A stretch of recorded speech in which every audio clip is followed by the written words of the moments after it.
donner, nous devons les apprendre, nous devons les mettre en pratique, parce que le royaume des cieux, comme nous dit la Bible, appartient aux violents. Celui qui ne se fait pas violence ne peut pas vivre le royaume des cieux de la même manière qu'un homme ou une femme qui se fait violence. Est-ce qu'on est ensemble? Un homme qui prie 1 heure, 2 heures, 3 heures par jour ne peut pas avoir les mêmes résultats avec quelqu'un qui dort tout le temps. Est-ce qu'on est ensemble? Quand il faut prier, il ne prie pas. Quand il faut aller à l'église pour écouter la parole comme celle-ci, il n'est pas là. Il ne se fait aucune violence. Et puis il dit, je crois à la grâce de Dieu. Mais qu'est-ce que la grâce? Qu'est-ce que tu comprends de la grâce? Alléluia. Alléluia. Regardez bien aimés mes frères et sœurs. Dieu descend dans Exode chapitre 7. Il dit à Moïse, j'ai vu la souffrance de mon peuple. J'ai entendu les cris que lui font pousser ses oppresseurs. Moi, l'Éternel, j'ai décidé de les délivrer, de les sortir de là et de les amener dans un pays où coule le lait et le miel. Alléluia. Israël sort de l'Égypte. Il se dirige vers Canaan. La Bible nous dit combien sont entrés de la génération qui était sortie de l'Égypte. Et c'est dont Moïse avait fait le dénombrement dans le désert, en les comptant depuis l'âge de 20 ans jusqu'au-dessus. Parmi ces groupes-là, il y avait Josué et Caleb qui étaient comptés parmi ceux qui avaient 20 ans et au-dessus. Est-ce qu'on est là? Donnez-moi un bon amen, je vais vous dire une vérité. Alléluia. Il y a beaucoup de gens qui ne comprennent pas ces versets-là, qui disent que de tous ceux qui sont sortis de l'Égypte, il n'y a que Josué et Caleb qui sont entrés. Ce n'est pas ça. C'est faux. Alléluia. Amen. De tous ceux qui sont sortis de l'Égypte, il y a parmi ceux qui avaient 20 ans jusqu'au-dessus, il n'y a que Josué et Caleb qui avaient plus de 20 ans. Est-ce qu'on est ensemble? Quand ils sont sortis, après, je crois, 2 mois, Dieu a donné à Moïse la recommandation de faire le dénombrement de toute l'assemblée d'Israël, de compter tous les peuples de Dieu en commençant à partir de 20 ans jusqu'au-dessus. Et parmi ces groupes-là, il y avait Caleb, il y avait Josué. Et dans ces groupes-là, de tous ceux qui avaient plus de 20 ans, personne n'est entré sauf Josué et Caleb. Ça veut dire que ceux qui avaient 18 ans, 17 ans, 16 ans, ils n'avaient pas été comptés. Alléluia. Ça veut dire qu'ils sont entrés. Les jeunes sont entrés. Les vieux ne sont pas entrés. Donnez-moi un bon amen. Alors, pourquoi les jeunes sont entrés et les vieux ne sont pas entrés? Est-ce qu'on est ensemble? Pourquoi? Tout simplement parce que l'ennemi de l'homme, c'est l'homme lui-même. Lève un peu la main. Je vais vous dire en d'autres termes. L'ennemi de l'homme, ce sont les expériences que l'homme a connues dans sa vie. Alléluia. Je le dis d'une autre manière. L'ennemi de l'homme, ce sont les habitudes que l'homme a accumulées durant sa vie. Ce qui t'empêche d'entrer dans le royaume des cieux, ce sont tes habitudes, ta coutume, ta façon de faire, ta façon de vivre. C'est pourquoi si vous regardez dans la Bible, vous verrez que Dieu appelle beaucoup plus les jeunes que le vieux. Lève la main. Dieu appelle beaucoup plus les jeunes que le vieux. Dieu utilise beaucoup plus les jeunes que le vieux. Pourquoi? Parce qu'un jeune qui vient à Christ tout en étant jeune, il cultive des habitudes de s'attacher à Dieu et c'est beaucoup plus facile pour lui d'obéir, de pratiquer, de faire ce que Dieu lui recommande qu'un vieux qui a passé 50 ans sans Dieu, qui était habitué chaque samedi ou chaque dimanche, il est en coupé, un vieux papa. Je vais aller faire des achats. Alléluia. Avec un gros panier. Il remplit. Ah, dimanche, je vais faire les achats. Les soirs, là, je vais aller au bord du parc. Alléluia. Il est habitué comme ça pendant 20 ans. Et toi, tu vas lui dire, 8 heures là, il ne faut pas aller faire les achats, venez adorer. Est-ce que quelqu'un comprend ça? Cette bataille-là, ça ne sera pas entre les démons qui l'empêchent d'adorer et Dieu, ça sera la bataille entre lui-même, ses habitudes et Dieu. Est-ce que quelqu'un comprend? Je suis en train de vous expliquer comment on fait violence. La violence là, on ne le fait pas en donnant des coups aux gens. La violence là, on le fait contre les habitudes que nous avons développées et accumulées lorsque nous étions hors de Dieu. Est-ce qu'on est ensemble? Tu étais habitué à faire un certain nombre de choses. Tu étais habitué à manger un certain nombre de choses. Tu étais habitué à manger à telle heure. Mais Dieu te dit, mon fils, ma fille, les combats que tu as, tu dois prendre 2 jours de prière. Tu dois prendre 3 jours de jeûne. Tu dois me chercher. Mais lorsqu'il t'arrive de chercher cela, d'appliquer cela, qu'est-ce qui te combat? Ce n'est pas le diable qui t'empêche, tes habitudes. Parce que tu étais habitué à manger à 12 heures. Et tu te dis à 12 heures, moi je dois jeûner. Non, ce n'est pas possible. Alléluia. La bataille devait maintenant entre ton corps et la parole de Dieu. C'est pourquoi l'homme aura pour ennemi que c'est de sa propre maison. L'ennemi numéro 1 de l'homme, ce ne sont pas les démons, les personnes qui sont autour. Ce sont tes habitudes. Alléluia. L'homme de nature n'aime pas des remarques. Il n'aime pas des reproches. Et si tu es un homme qui veut aller loin avec Dieu, apprends à accepter les reproches que l'Éternel te fait. Alléluia. C'est comme ça que tu changeras. C'est comme ça que tu entreras dans le royaume des cieux. Apprends à te juger toi-même. Donnez-moi un bon amen. Alléluia. Celui qui se juge lui-même, il se fera violence. Mais pourquoi on me reproche ça? Pourquoi Dieu me dit ça? Pourquoi Dieu me reproche? Ah, je pense que je suis responsable de ce qui m'arrive. Alors je dois changer. Je dois poser de tels actes. Je dois arrêter de dormir. Il y a des gens ici, ils ne prient même pas pendant 10 minutes. Donnez-moi un bon amen. Alléluia. Pourquoi? Il est habitué à faire autre. Lui ou elle, quand il se lève, c'est WhatsApp, Facebook, YouTube, ainsi de suite. Les choses de Dieu, ce n'est pas son monde. Alors lorsque tu viens dans la foi, Dieu te dit, commence d'abord par Dieu. Prie, cherche Dieu. Si tu ne sais pas que je dois lutter contre ma propre nature, je dois lutter contre mes propres habitudes, tu n'évolueras pas. Est-ce qu'on est ensemble? Et dans les églises, quand tu viendras, te dirais, oh, si tu es malade, c'est parce que ta tante t'a envoûté, que celui qui t'a envoûté faille, que celui qui t'a envoûté faille. Non, la personne qui t'a envoûté, c'est toi-même. Est-ce qu'on est ensemble? Les habitudes que tu as accumulées, les pratiques que tu as accumulées, change la façon de faire et ta vie changera. Alléluia. Dans tous les domaines de la vie, c'est comme ça. Celui qui se fait violence entrera dans le royaume des cieux. Mais celui qui refuse de se faire violence, il n'entrera pas. Donc le royaume des cieux appartient à qui? Aux violents. Je peux le dire de manière simple. Le mariage appartient à qui? Est-ce que tu es là? Est-ce que tu es là? La délivrance appartient à qui? Alléluia. Le succès, la réussite appartient à qui? Aux violents. La gloire, l'élévation appartient à qui? Aux violents. Regarde un peu ta vie. Comment tu te fais violence? Dans quel domaine tu te... Bien aimés frères et sœurs, je peux commencer à vous citer un domaine après un autre. Il n'y a aucun domaine où tu peux exceller dans ce monde si tu ne te fais pas violence. Est-ce qu'on est ensemble? Dans tous les domaines. Dans les domaines sportifs, tu ne peux pas être un meilleur sportif si tu ne te fais pas. C'est-à-dire si tu ne te dépasses pas. Alléluia. Quand vous voyez un meilleur joueur là, sachez qu'il fait toujours ce que les autres ne font pas. Alléluia. Il se traite dur.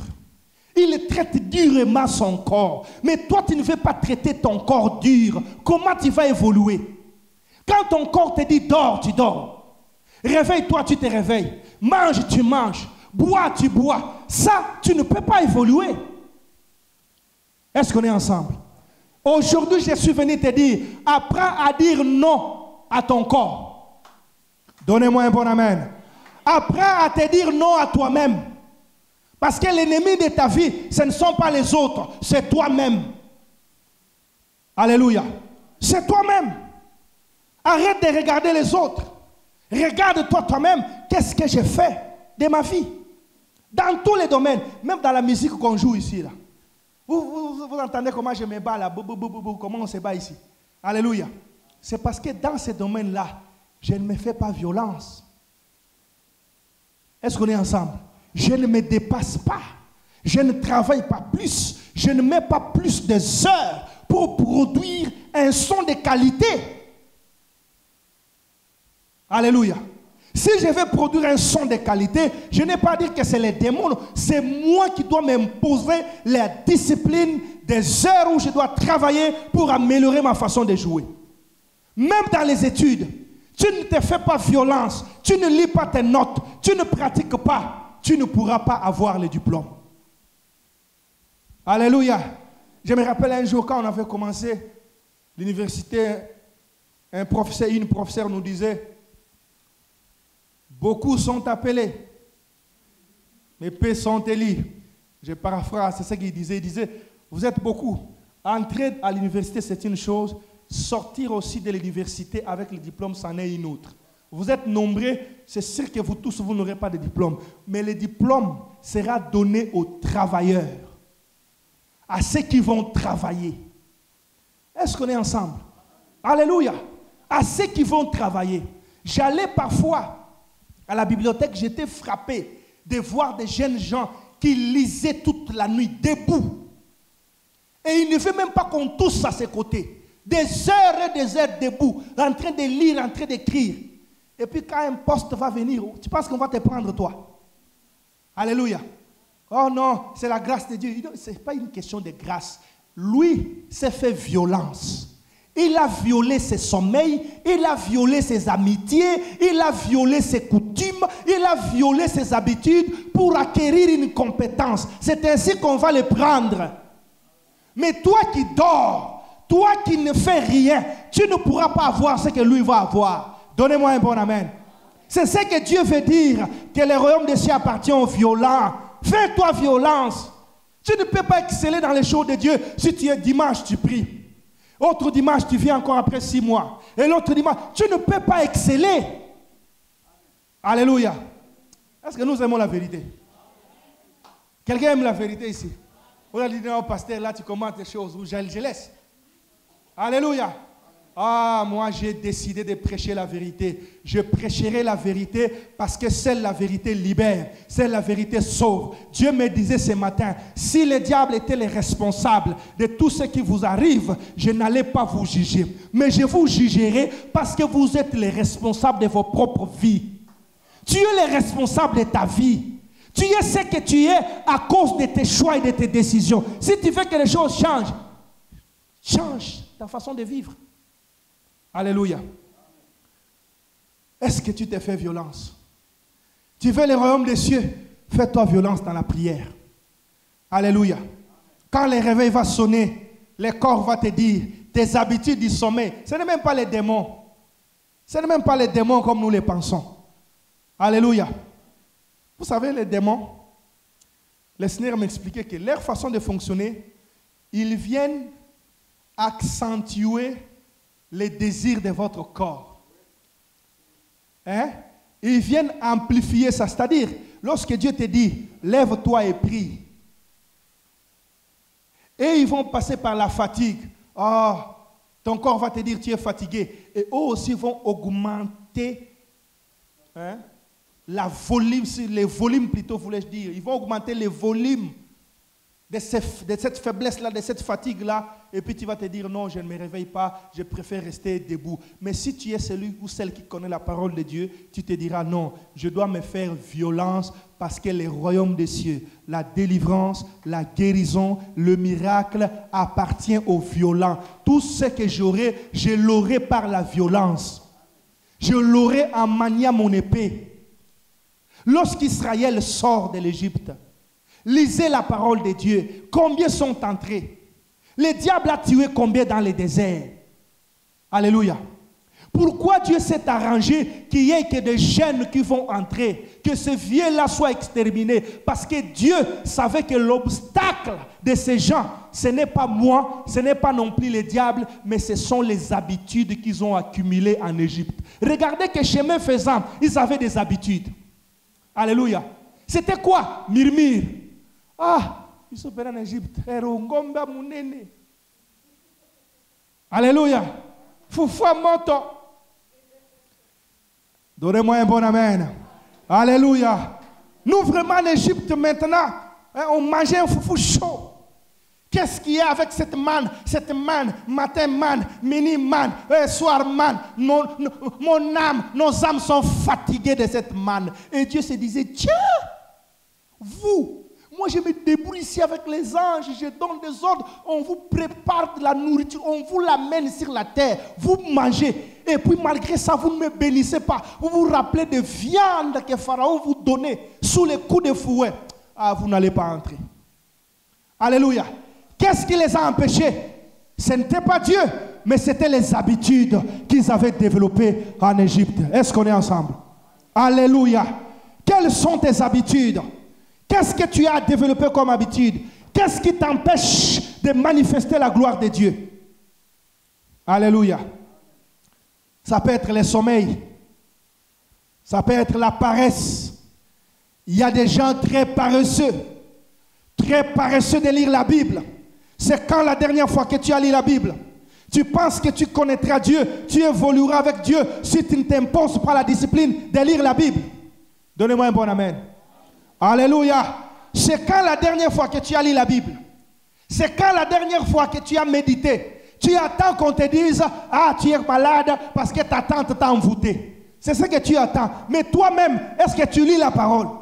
Parce que la parole est une arme. La Bible nous dit, car la bataille que nous avons à faire, ce n'est pas une bataille charnelle. Nous ne combattons pas selon la chair. Nous combattons avec les armes de Dieu, qui sont puissantes et efficaces, qui sont capables de renverser les forteresses, de renverser toutes sortes de raisonnements. Est-ce qu'on est ensemble? Ça veut dire que ce qui peut te motiver à changer ton raisonnement, ce sont les armes de l'esprit. Et parmi ces armes, il y a la Bible qui est la parole de Dieu. Alléluia. Comment tu vas changer tes habitudes lorsque tu ne lis pas la Bible? Alléluia. Est-ce que tu lis la Bible? Est-ce que tu sais lire la Bible? Alléluia. Est-ce que tu sais lire la Bible? Est-ce que tu la lis? Est-ce que tu la médites? Est-ce qu'elle t'intéresse? Est-ce qu'elle est utile pour toi? N'attends pas que je vienne te dire que XY t'a envoûté. C'est toi-même qui t'envoûte. C'est ta paresse. Tu as accepté, tu as fait de la paresse ta seconde nature. Tu as fait de la paresse la seconde nature. Dieu ne demande pas à un homme quelque chose qui soit au-delà de ses forces. Alléluia. Lorsque Dieu te demande quelque chose, il sait que tu es capable de le réaliser. Même les démons, Dieu ne les autorise pas d'attaquer ceux qui sont faibles, plus faibles qu'eux. Il est injuste lorsque Dieu autorise qu'il y ait des démons qui ont la supériorité sur toi, parce que Dieu sait qu'en réalité, c'est toi qui es plus fort qu'eux. Mais parce que tu es paresseux, Dieu autorise à ces démons-là de te fouetter, de te chicoter, de te mettre dans une situation difficile, juste pour que tu te réveilles et que tu prennes ta vie au sérieux, juste pour que tu te fasses violence. Alléluia. Un homme qui ne se fait pas violence, tu ne seras qu'en train de pleurer. Et moi, et Dieu, pourquoi Dieu n'agit pas? Et ainsi de suite. Ah, je crois que cette situation, c'est parce qu'on m'a ensorcelé. On avait prononcé des mauvaises paroles. Ce n'est pas ça. Arrête d'être paresseux. Donnez-moi un bon amen. Réveille-toi et prie. Fais-toi violence. Car le royaume des cieux appartient aux violents. Ma sœur, mon frère, un homme qui se fait violence aura des résultats. Il aura les succès. Il prospérera. Décide-toi aujourd'hui, peu importe le domaine où tu évolues, décide-toi de te faire violence, de lire la parole, de la méditer, de jeûner, d'être à temps à l'église, de chercher Dieu avec tout le sérieux possible. Tu auras des résultats et Dieu changera ta vie. Acclamons le Seigneur. Acclamons, acclamons, acclamons, acclamons, acclamons, acclamons. Poussons les cris de joie. Tenons-nous debout, acclamons le Seigneur. Tenons-nous debout, acclamons Jésus. Alléluia. Rendons grâce au Seigneur, prions, rendons grâce au Seigneur. Père des nations, Père de gloire, nous bénissons ton Saint-Nom. Merci Seigneur pour cette parole. Nous prions que tu nous instruises. Nous prions que tu nous enseignes. Nous prions que tu nous fortifies. Par la puissance du nom de Jésus-Christ, que l'esprit du réveil, l'esprit de violence, l'esprit de persévérance puisse impacter, puisse toucher le cœur de chacun, de chacune d'entre nous. Que nous apprenions à nous faire violence, que nous apprenions à travailler dur pour transformer notre vie et impacter notre environnement. Sois notre Dieu, bénis cette parole, bénis nos cœurs. Au nom de Jésus-Christ, nous avons ainsi prié, nous disons merci Seigneur Jésus-Christ. Amen. On acclame le Seigneur, on acclame le Seigneur. Acclamons notre Dieu, acclamons notre Dieu. Gloire au Seigneur Jésus. Amen. Alors, on va nous mettre les paniers. Nous allons